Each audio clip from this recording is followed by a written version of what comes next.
The Surfer, 2024. Nick Cage plays the eponymous character.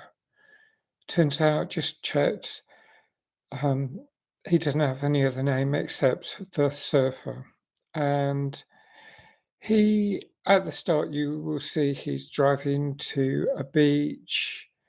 And he's talking about the nature of surfing and its energy from thousands of miles away, it's ripples. And I think there is an allegory, and I think that's what occurred to me later, towards the end of the film. I think that's one of the messages, and I think I got it, but I'm not 100% sure about everything about this film. But one thing I did notice, no, I'll talk about it a bit later. I'll say something about how the narrative is. So he's driving along with his son, and his son seems a little reluctant. He's not that into it. And what happens next? Some men, they're on the beach. Some of them surfing, messing about, and they come up when they notice the surfer and his son, and they say, keep away. Go, just don't surf at this beach. And when I saw the trailer, I was thinking, it's a drug smuggling operation, something like that. But it isn't. It's more manosphere stuff, I guess. It's like they want their space to be macho. Well, it isn't just that, because there are some women who support these men. Well, of course, maybe internalized misogyny. I'm not 100% sure, but I think another big element of this is keeping it for the locals, and he's not considered a local, and he's like othered, a bit marginalized, not marginalized in the main sense of people are marginalized, but he does seem to have empathy, some empathy, although he's largely driven in this story about wanting to buy a house. He sees this desirable house, and it's his grandfather's, and he wants to buy it. And he's on the phone a lot with a broker about raising 100K more to buy the house. Gosh, sounds like UK house prices, but it's set in Australia, I think, and it's some Western Australia beach where the filming was done. I guess that's where it's assumed to be, or I didn't know which part of Australia until the end. So I was thinking somewhere near Sydney or somewhere on the southeastern coast of Australia. But no, I wasn't clear. And it seems doesn't really matter, I guess. But with some of the accents, at one point I was thinking maybe it's South Africa, something like that. I don't really know, but it just felt so. I'm a bit distracted by quite a few things to do with this film, and I don't think doesn't probably really matter. But the main character, apart from the surfer, is Scully. He's like the antagonist. He's like um, trying to intimidate the surfer to go away. He doesn't want him there, um, and all this macho stuff going on. Um, when when the surfer contacts the police, they seem all supportive of Scully. So it's really dispiriting. And then there's this homeless man who's actually called the Bum, and it feels really unfortunate, that term. But there are a lot of awful terms for the unhoused or the homeless people. There's a homeless man and he's in distress. And I get the impression that the surfer's about the only person, or maybe there are a couple of other people who have some empathy. There's a woman who has some empathy with both um, the surfer and the bum. But I found a lot of it a bit confusing because I think it is sort of a clever artistic way in which things start to blur, um, and I think this materialist element of wanting the house. Um, I mean, it isn't just materialism. I suppose if you want somewhere to live rather than just being in your car, and I get so I got a bit confused. I was thinking, right, uh, what exactly is happening?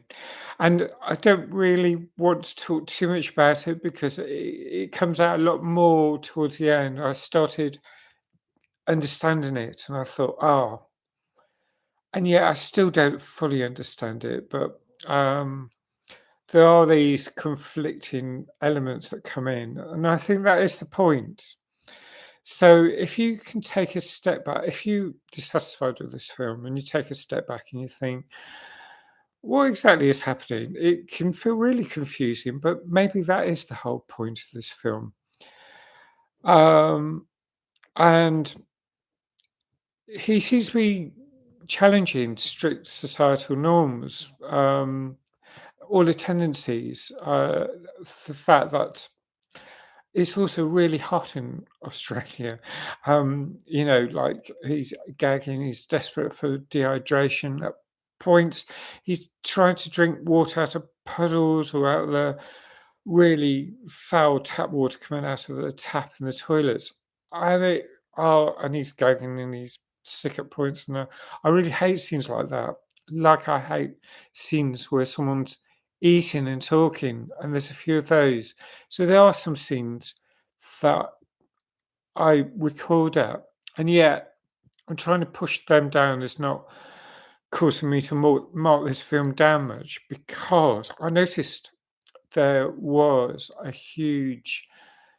quite a huge gap between the score by the IMDb or the popcornometer. I think it's tomatometer. The expert score is quite high, and then there's a lower score by the general public. And that I feel curious about. I think, oh right, that's very interesting. Why is that? Why is that happening? And that prompts me to watch more and try and think more and understand more. And yet I don't necessarily get it. Um, but I get it partly, and I think I might if I saw it again. And I don't really want to see it again, at least not too soon. So um, I'd seen the trailer or snippets of the trailer before, and I was wondering about seeing it, and I put it off slightly. And then I did see it, and I thought, okay, this is interesting. Although, as a thriller, it's not exactly my cup of tea, and it feels very macho, and even some of the women are macho.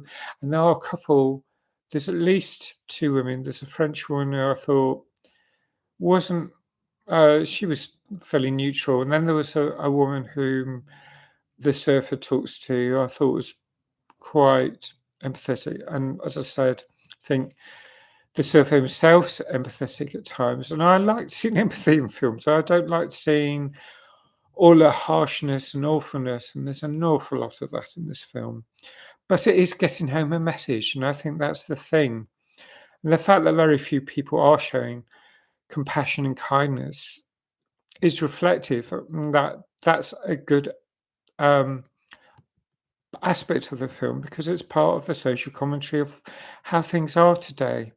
So I'm going to give this score a moderately high score. I'm going to give it 7.75, which is fairly good. It's not as good. I mean, as I said, there's certain aspects that I don't like. The confusion, the misophonia I get from the eating scenes, the vomiting scenes, all that puts me off.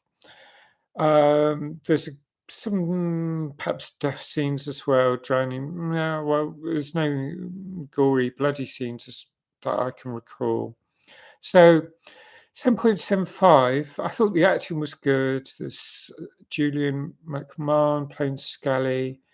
Nick Cassine plays the bum, the unhoused man. Yeah, I don't like the bum, as I said. There's a photographer, Miranda Tapsell. And then there's Pitbull, Alexander Bertrand. Oh gosh, he's like, ah, yeah. There's some angry, aggressive men in this film. Oh, Finn Liddle, he plays the kid, and he's pretty.